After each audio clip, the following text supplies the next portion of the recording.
Hello guys! Hello. Ito, akit na naman kami ng bundok para magbawas-bawas ng taba sa katawan.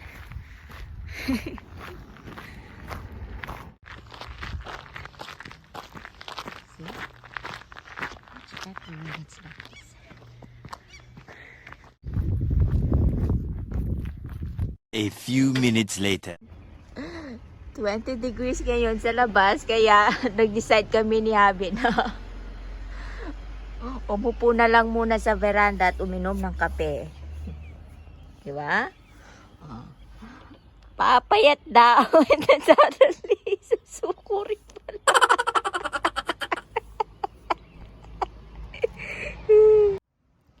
So guys, hindi natuloy yung pag-hiking namin kanina. Nag-decide kami na bumalik na lang ng bahay para mag-relax kasi sobrang init. At saka maraming gagawin sa bahay ngayon. Maglinis sa baba, magputol ng damo at maglinis sa loob ng bahay. So, siguro next week na lang namin gagawin yun. Labas na lang kami mamaya, fishing kami. So, para naman ma-enjoy namin yung araw, di ba? Kasi hindi naman lagi ganito sa Norway. Maganda ang weather kasi pag minsan kahit summer malamig pa rin. Kaya kapag may araw at mainit, sulitin na, di ba?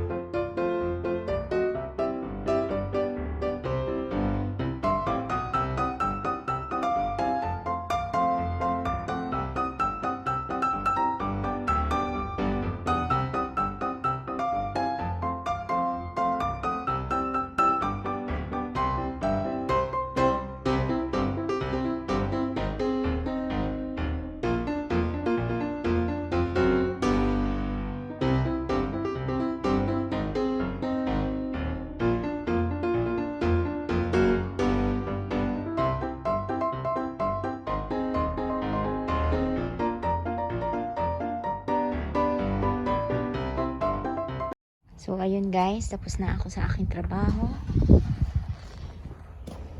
Naputol ko na rin yung damuhan namin. And then, si Mister nagpipintura pa rin.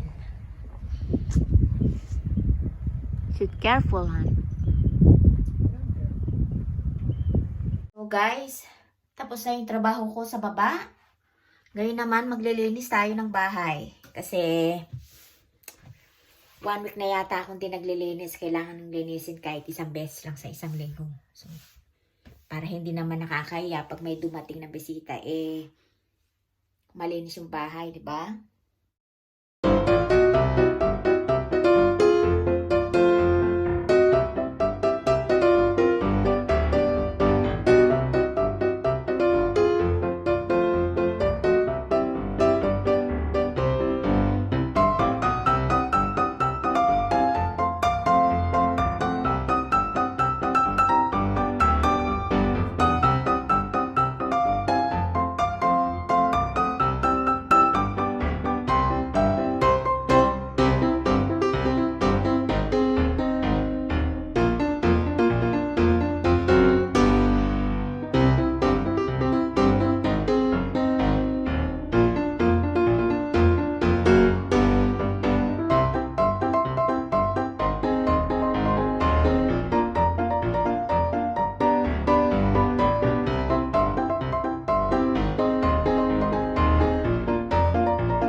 tapos na ako sa paglilinis.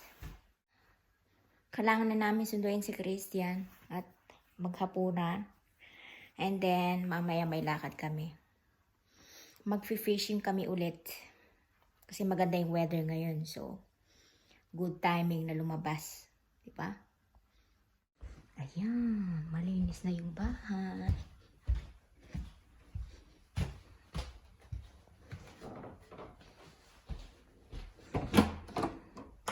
Malinis na ang aming tahanan.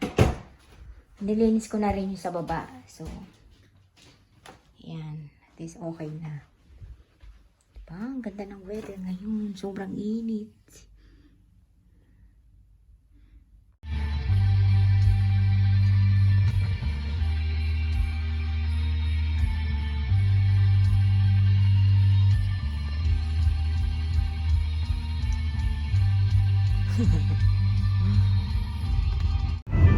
So ayun guys, we're on our way to fish. Habang maganda pa yung panahon at bago matulog si Christian, pasyal muna. Hey anak, are you excited, Christian, to get the fish? Are you excited? Huh?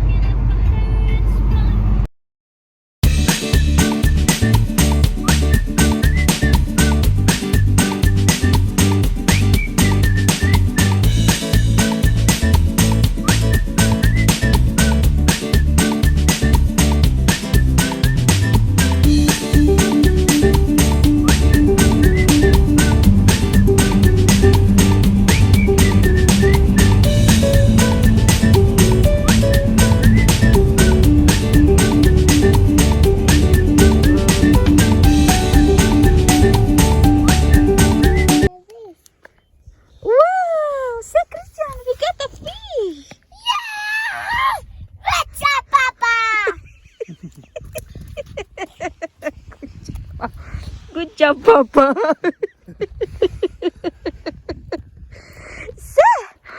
Wow! Papa Flink.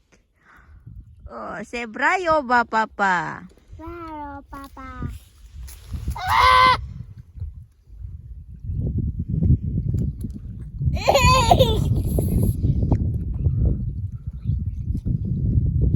Set.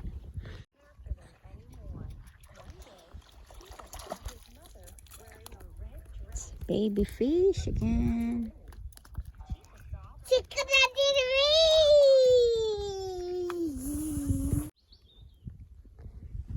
So flink, Christian.